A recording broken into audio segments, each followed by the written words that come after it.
Morning and welcome to the Center for Spiritual Living Midtown. I want to remind you that such is the nature of life, that all it asks and all it wants is the opportunity to appear.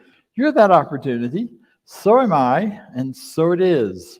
We are celebrating prosperity this whole month, and we are excited to be coming to you live today from the Garden Hills Recreation Center in Atlanta. We also will have portions coming to you from all over the country. We don't know who or where exactly yet, but they'll show up at the right moment. So thank you to all of the people who make this happen and make this possible.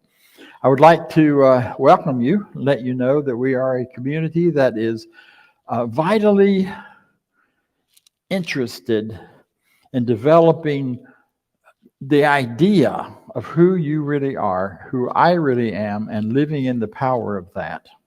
Living in the power of our givingness, living in the power of our lives, recognizing that we are an expression of the divine energy that flows through us, the divine light and life and love and power and substance. It's what we're made of. And so this community is dedicated to awakening all of us to this idea and to, as we become more awake, learn how to live in that space, that consciousness, that awareness. So I'm glad you're with us. I welcome you, whoever you are, however you name yourself, whatever your pronouns, whatever your identity of yourself. All of that is celebratory. All of that is a good thing that we know about you, and when we know it about you, we celebrate it, and most of the time remember which it is. So thank you, and I'm glad you're with us. To tell you a little more about who we are, here are our practitioners and others who will be sharing a little of what we believe. Thank you.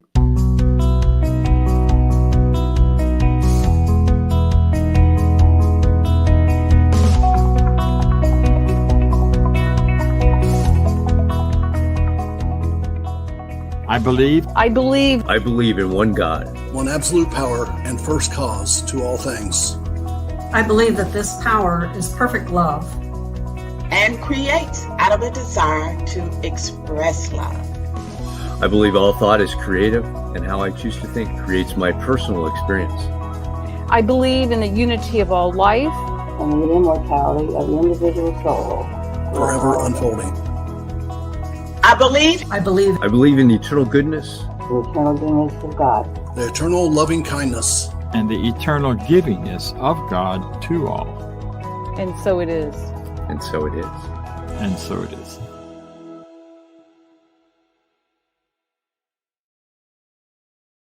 That, if you want to know more about what our beliefs and that declaration of principle, you can find that on our website, cslmidtown.org.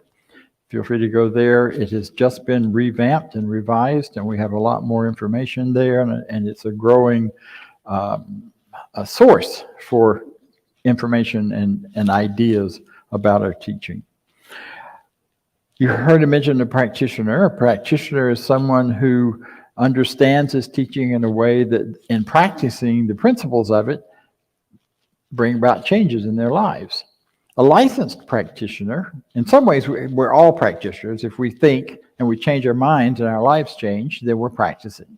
But a licensed practitioner is someone who has proven this. They've proven in experience and example that by changing their thinking, they've changed their lives and know how to do that with and help other people in doing so. They understand the principles behind that and participate in it. Today we have a wonderful practitioner with us to share and to talk a little bit, and that will be Barbara Guillory. Thank you, Barbara. Awesome. Thank you, guys. Thank you, Dr. Bob. Mm-hmm. And yes, I am thrilled to be here, and I want to say hello to everyone and wish that your practicing of the prosperity for the month of October has been a prosperous one. I absolutely look forward to this month, not just because it's a set time, but it is a time when we, as a family together, we have that focus on prosperity. Now, when we are practicing that prosperity, I want to ask the question, as an observer, are we focusing on the condition or are we focusing on the consciousness of prosperity? There's a difference. And let's just say you're baking a cake. So that is a complete baked cake. And then there's the process of baking the cake. If the cake is baked and you forgot to add the eggs, then that is a condition. And sometimes we find ourselves in life in a set condition where we have to go back to the process. And in that process, we can add as many items as we need. We can add the eggs, the milk, whatever it is to impact that outcome. So in the process, and that's where we want to focus on, that consciousness of process, the consciousness of prosperity. We can add as much prosperity as we possibly can think of. Prosperity itself is an idea. It is energetic. It is an energy of itself, just as we are energy balls as well. So we can vibrate with the idea of prosperity. That idea of prosperity has an idea of prosperity itself, which has an idea of prosperity, which has an idea of prosperity. So now we have what's called an infinite idea of prosperity. So we always want to know that there is a source of prosperity that is infinite, on and on and on. Very similar, if a student goes to college, they want to be a doctor. Their desire is to be a doctor. As they continue taking the classes, it is in preparation of their mind. It is in preparations of their consciousness to realize their desire of being a doctor. So it is with any idea, and again, this month, our focus has been on prosperity, for us to realize our desire of prosperity. We would want to focus on those activities, on those places, on those people, on those experiences that give us that experience of prosperity. And it is the consciousness, and I want to focus on that. It is the consciousness of prosperity that gives us prosperity, not necessarily a particular condition. Maybe we often measure prosperity in the house or the car or the clothes or the jewelry. Those are wonderful, and they are the outcome of a prosperous mindset. So it is that consciousness that we always want to prepare in order that we experience prosperity. So I want to do a treatment and prepare our consciousness for the experience of prosperity. So in our treatment process, I will be making this first person, but again, your experience of prosperity will be what you create for yourself. There is just the one, there is just the universe, there is just the one source, there is just the magnificent in and of itself that expresses itself in oneness with all things that are in existence. This oneness expresses itself freely. This oneness expresses itself in prosperity. With the knowing of the oneness, I can know that I too am a prosperous expression of the oneness. In my knowing of who and what I am, I allow prosperity to unfold into my consciousness. It is out of this consciousness of prosperity that I too can experience prosperity. It is out of this consciousness of prosperity I create as much prosperity in my life as I desire. It is the idea of prosperity that recognizes me. It is the idea of prosperity that comes to me. It is the idea of prosperity that is of the source, infinite in and of itself. This prosperity is shared the world over, to the north, to the south, to the east, and to the west. It is this giving of prosperity from the source, from the universe, from the oneness, from the magnificent, that I can know without a doubt, I too am prosperous in all that I do, in everyone that is present, here in this very moment, in cyberland, throughout this world, throughout this universe. We live in this world of prosperity. And for this knowing, I give thanks. And so it is. So it is. So we will continue. I like that song because it reminds me of my opening story for this month, talking about money. And that was the story of the little fish swimming in the seven seas looking for water. Sometimes I think we are looking for our greater good everywhere, and it's all around us and in us and part of us and everything about us. And I think the same thing is true. And that song, is, for me, is a great reminder of that. So we have been the whole month looking at prosperity, talking about money, M-O-N-E-Y, as an evidence of prosperity. We focused mostly, or a great deal, on opening ourselves up to be more available to receive, learning to recognize the opulence and abundance all around us and within us. This time of year, that's easy. All I have to do is remember to really look when I walk outside at the colors and the explosion of all the good that's there for me.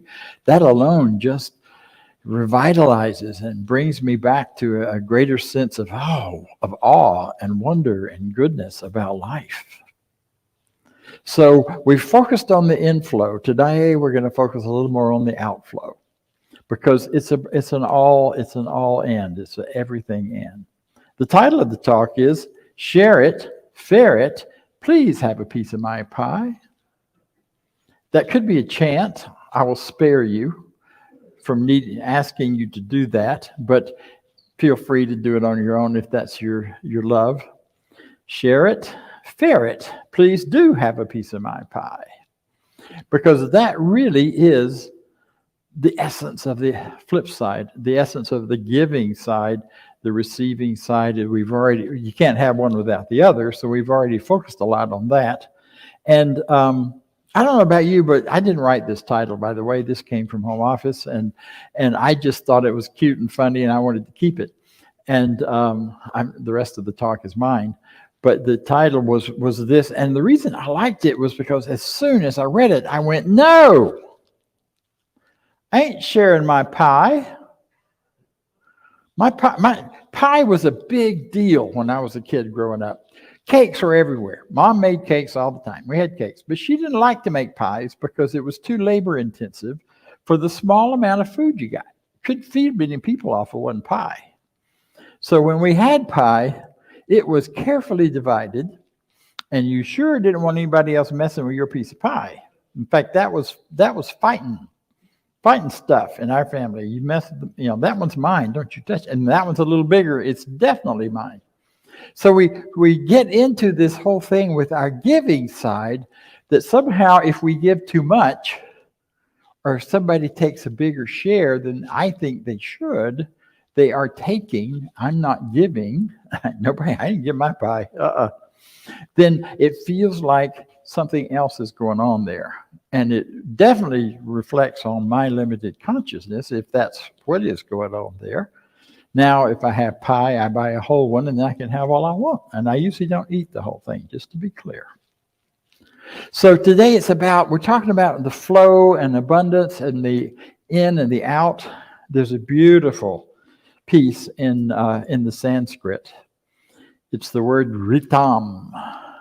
What we learn and what we know about is that we have this infinite consciousness that in no way is limited or filtered. It is coming forth. And yet for us to receive it, we are filtering it in different ways.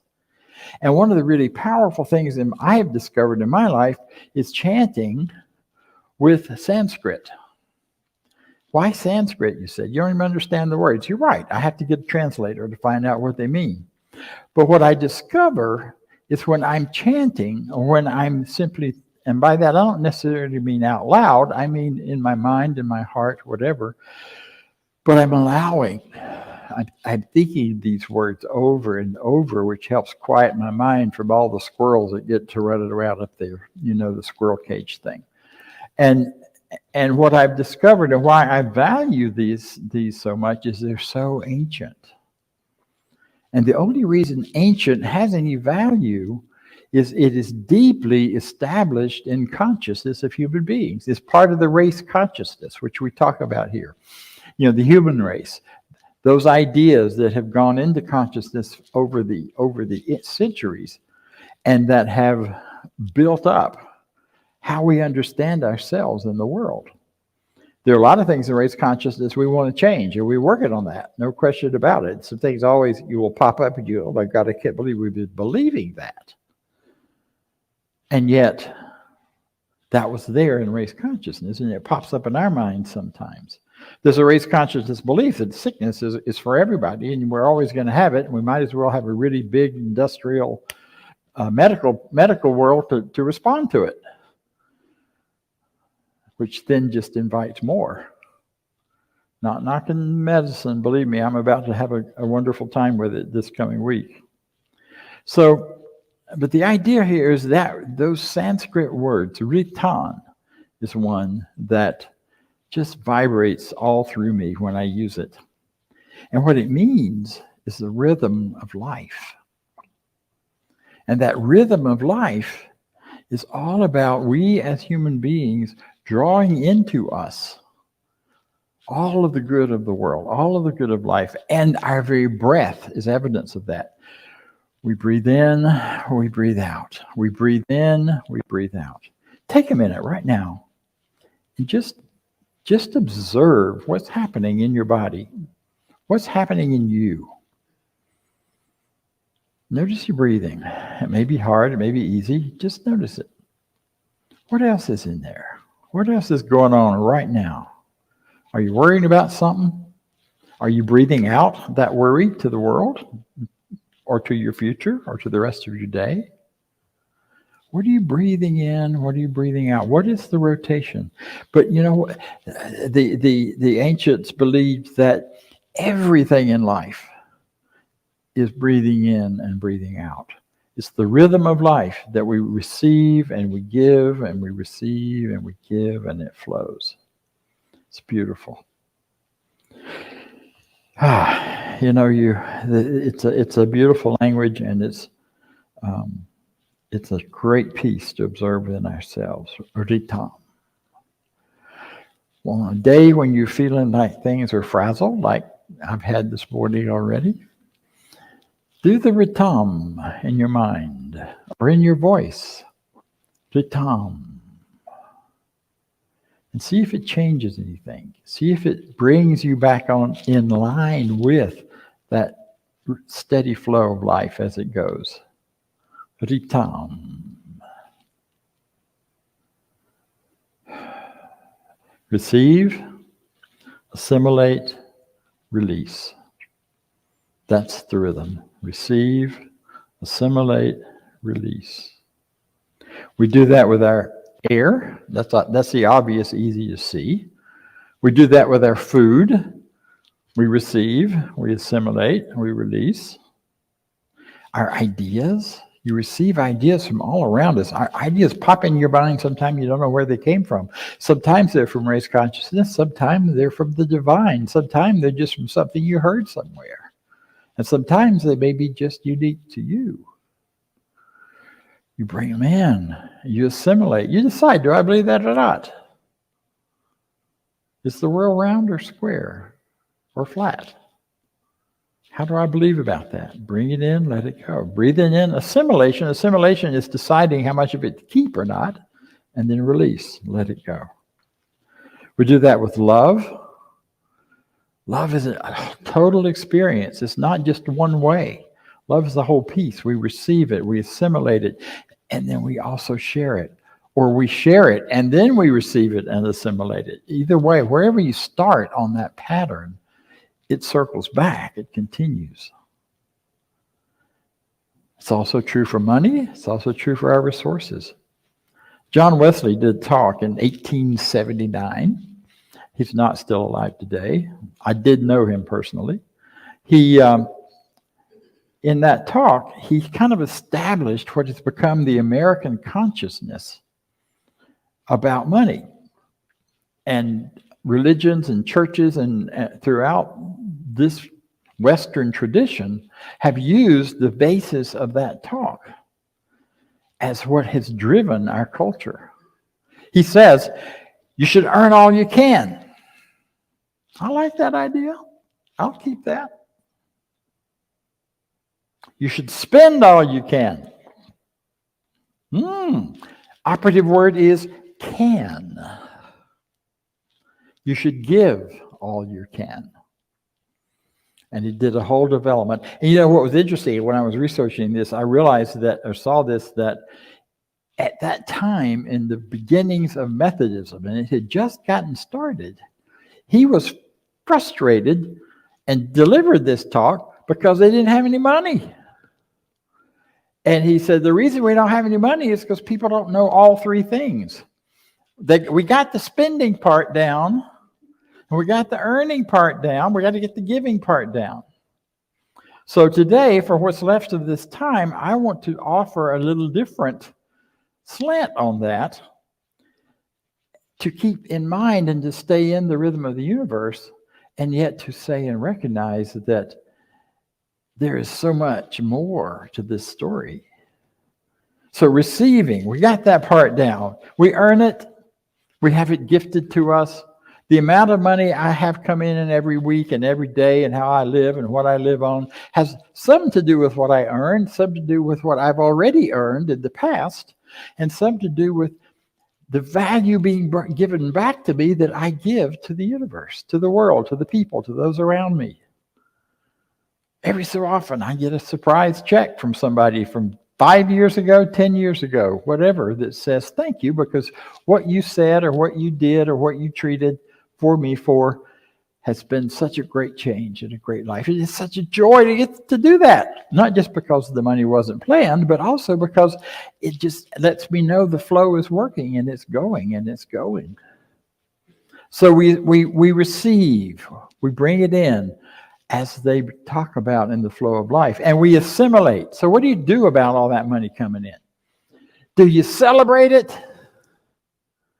Or do you think, oh gosh, there ought to be more. There ain't enough. My check is only what? I only brought in how much? How can I live on that? What is wrong with me that I haven't been able to create more value for I should be a multimillionaire at how wonderful I am. I agree, and I agree with that for everybody. But you know, when we put that should on there, we've already said there's something wrong with me that I can't do it, because should is about shame. We should upon ourselves when we shame ourselves. That's, by the way, the 13th or the 11th commandment. One of those down there at the bottom after the 10. It's thou shalt not should upon thyself. That's a big one. That's an important one. If we could all learn to stop that, life would be so much easier. So assimilating it. How much of this is for me? Can we celebrate every time we receive whatever we receive from anywhere? What if you just celebrated every time you saw a penny on the ground and picked it up? Do you ever walk by that penny and think, well, that's just not enough to fool with? What does that tell you? It tells you don't value the very smallest parts. Or you could be thinking, well, I'll leave it for someone else who needs it more. But what if he found it and picked it up and turned it into something more? Because you're a creative being. One of my former practitioners figured out that if the only thing you ever did was pick up pennies, how much money would you make in a year if every 5 minutes you found a penny? And it was some astronomical hundreds of thousands of dollars, assuming a 40-day week, and every 5 minutes you find a penny. So, and then of course you use it wisely. So you assimilate it, you bring it in, you use it the way that works for you. Then the release, and that's really what I wanted to get to today. The release, or the spending side of this, there are two ways we do that. We release by spending and by giving. Our spending is about blessing it and gratitude. Too often we resent our spending, right? You resent how much the power company requires you to pay every month. You get mad because you just can't, it doesn't seem fair. Everything seems to be going up and getting higher and more expensive. And the more we think that way, instead of thinking that just means the more I need to receive. My teacher, Kennedy Schultz, had a great little card he put out when he put out these little affirmation cards, and it was out there. I found it not long ago, actually, in a book. And it says, life is an expensive proposition. Therefore, I require, not I want, I wish I had, I need to have, but I require abundance and the great flow of money to live within that world. Yes, I hear yes. Can I hear an amen? Okay. We got an amen there from the back. No, this is in the auction. Slow down. Okay. So the idea is that we give freely and we value what we're giving to. I mean, I sometimes am a little frustrated at paying my rent every month because I pay rent because I live in an apartment. But then I think about what happens when something breaks in the apartment. I don't have to do anything. I just pick up the phone and call the front and say, hey, you got to fix this. And they do. Or it needs cleaning up or repairing, or the grounds need to be worked on. All these things that I get in return for the money I give them for rent. And so my rent check always has on it, God bless you, thank you. Now, we don't write checks for stuff anymore. So I was thinking about this because in the olden days, when we wrote checks, we always encourage people, be sure in the line that you say, thank you, God bless you, or bless the check or whatever. But it's all done electronically now. So it's a little harder to do. But you can still take the time every month to review or to look forward to what you're going to be spending. I hope you do some of that. We'll get to that in a minute. But and add that blessing, that word of praise, that word of thanks. And if you don't put it on the check, maybe you send it to whoever you're sending this to. I am very grateful every time I fill up my gas tank in Georgia. I just got back from California. $6.85 a gallon out there. I am very grateful every time I fill up because it's a whole lot less money. Now, I'd be grateful if I lived there because I'd be grateful to be able to drive and travel, which I was while I was there.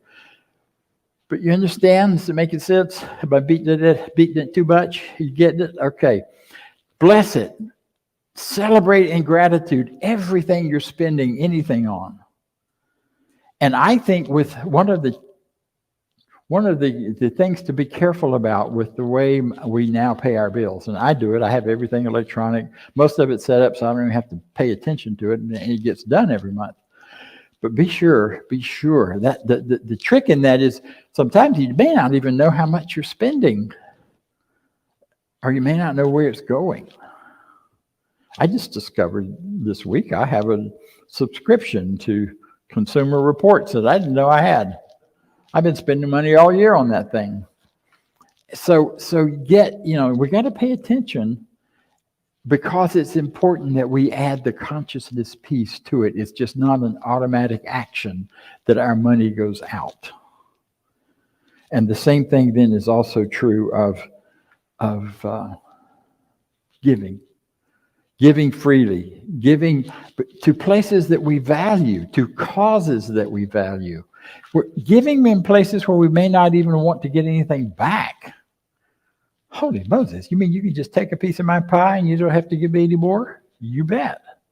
Because the value I get from it is the joy of supporting something else. I support a lot of causes. I give here and I give to other places around the country because I so believe in them, especially anything to do with youth and young people. And where I see that working and developing, where I see values being taught and brought forward, I don't hesitate, man. I give there. I give here because this is a place I value. I think having this message, this style of message in this town is so important that it be continued. So this is where my tithe goes to. Now, I'm not about to launch you into why you should tithe. You know that. Tithing is about a process or a system for figuring out ahead of time what part of the pie everybody's going to get. What part you tithe to something that's valuable, that's spiritual for you, what part you spend, what part you receive. So all of that is just part of the mix. God's not going to punish you if you don't tithe. Okay? But I'll tell you what will happen if you consciously give in a way that makes sense to you and that nudges you towards greater prosperity, then that will be a reward within itself. Not because God does it, but because we just live in a system that's set up that way. What we pay attention to expands. What we focus on expands and grows and goes forward in ease. It's so important that we remain consciously aware of how the flow is going and coming and how much is here and how much isn't. And that I want to back up to the assimilation process, because part of that assimilation is deciding how valuable am I that I want to have this money in my availability? And how valuable am I that I want to own this or that property? Which is simply the right to use it. We don't really own it. We just have deeds. So it's the right to use it, and that right is established as long as we've paid for it or are paying for it. I've always said, me and the bank own most of what I have. Well, that isn't true anymore. I own my car, and anything else I own because I prefer to live that way. So assimilation is deciding how valuable this is and doing what is necessary to participate in it. So your conscious awareness and your participation with it expands it just by paying attention. Now, I'm not talking about getting down too much in the nitty-gritty, nor do you need to try to figure out how I can get more because I don't have enough, but to be able just to be aware of where it's going and what you're doing and making your choices, and do that from a place of abundance. And throughout all of this, breathing in, breathing out, remembering with every breath that you're participating in the universe and all that it gives us and all that we give to it and all that we give to each other, because we are the universe. We are the life of God itself on the planet. So when I give to you, you give to me, we are participating in that. So we practice ritam, the flow, the rhythm. So I want to invite you to take a few moments to go within, to turn away from my jibber jabber or anybody else's, that in your head. Just let all that go for a minute. Take a nice deep breath and let it go. Another breath.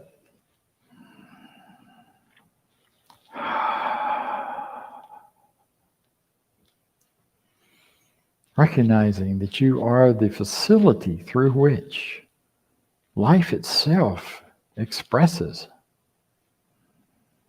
You are receiving life from life itself. You are assimilating it.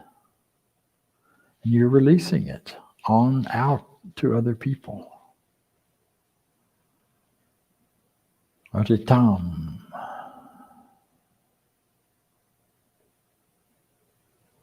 And as you allow that word to just gently rotate in your mind, see it, hear it, feel it, whisper it if it's better. Ritam, ritam, ritam.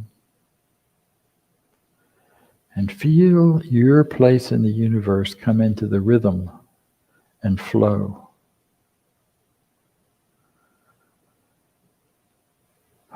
In a way that perhaps it wasn't before you got here today, or didn't seem so. Ritam. And let your thoughts about money surface. See money operated on by the ritam, by the rhythm of the universe. See what a wonderful tool it really is.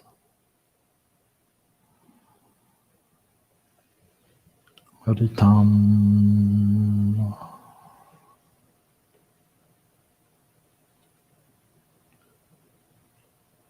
Ritam.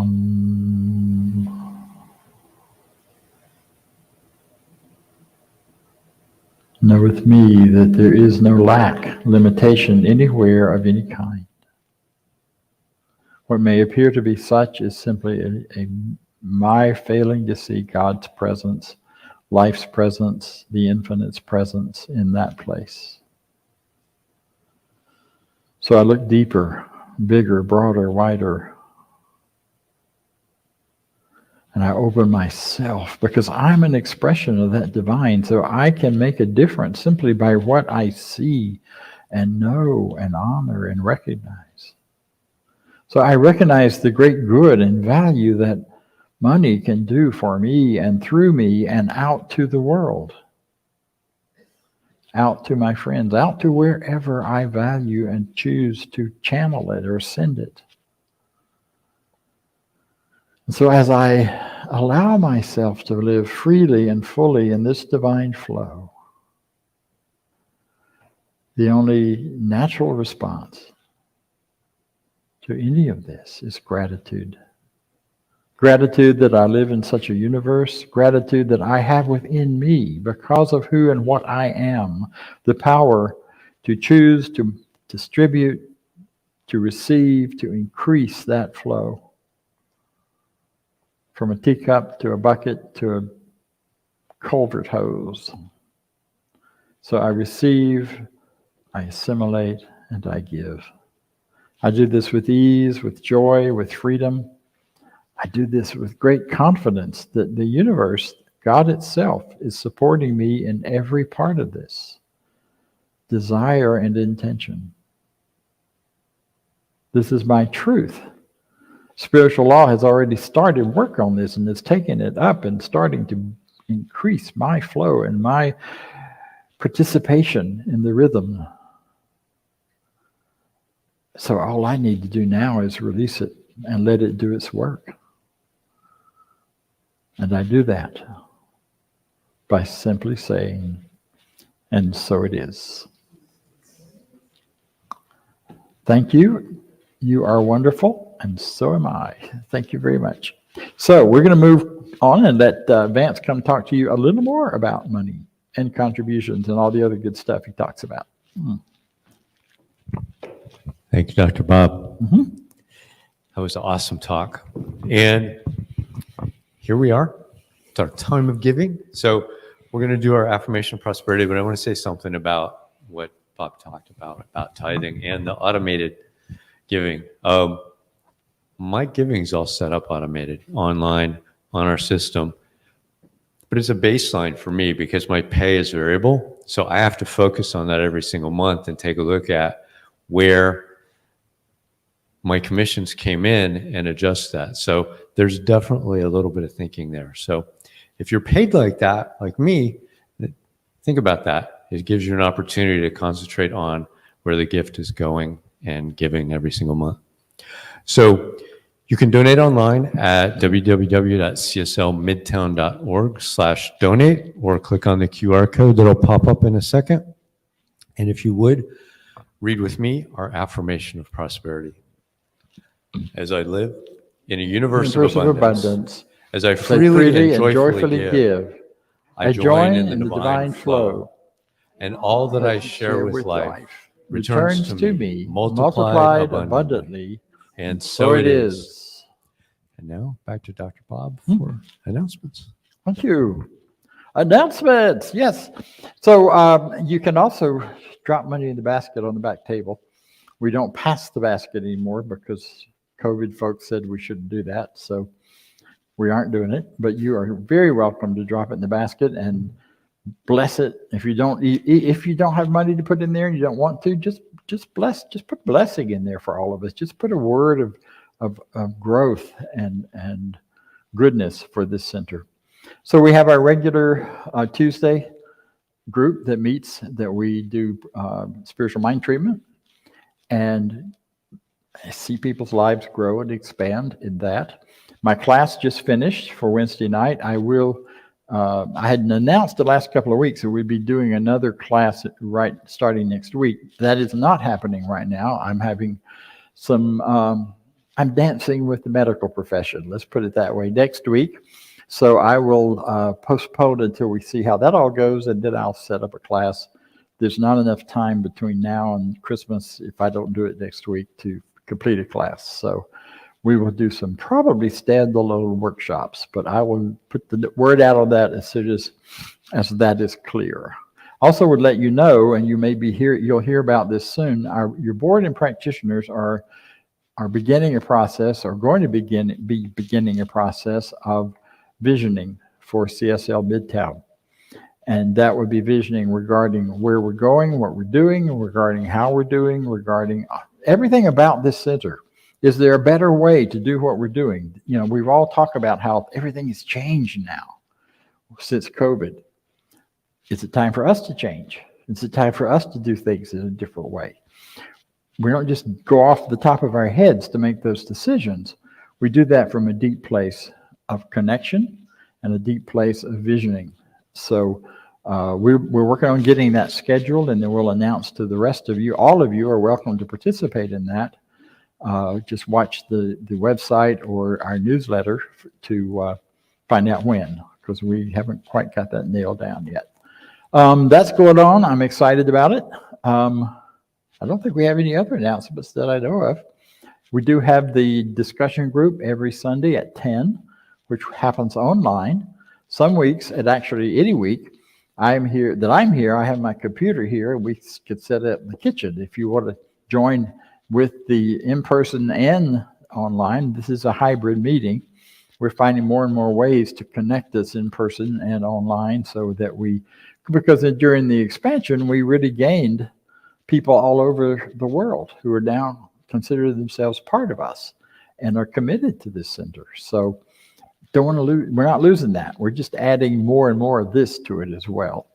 So looking forward to having you join us and look at our vision, look at what we're about and where we're going. I think that's it for announcements. And thank you. Next week I will be resting. So Reverend Cynthia will be here and will be speaking. She's amazing and wonderful. Those who've heard her know that. And I encourage you to be there for that. I'll be back the next week.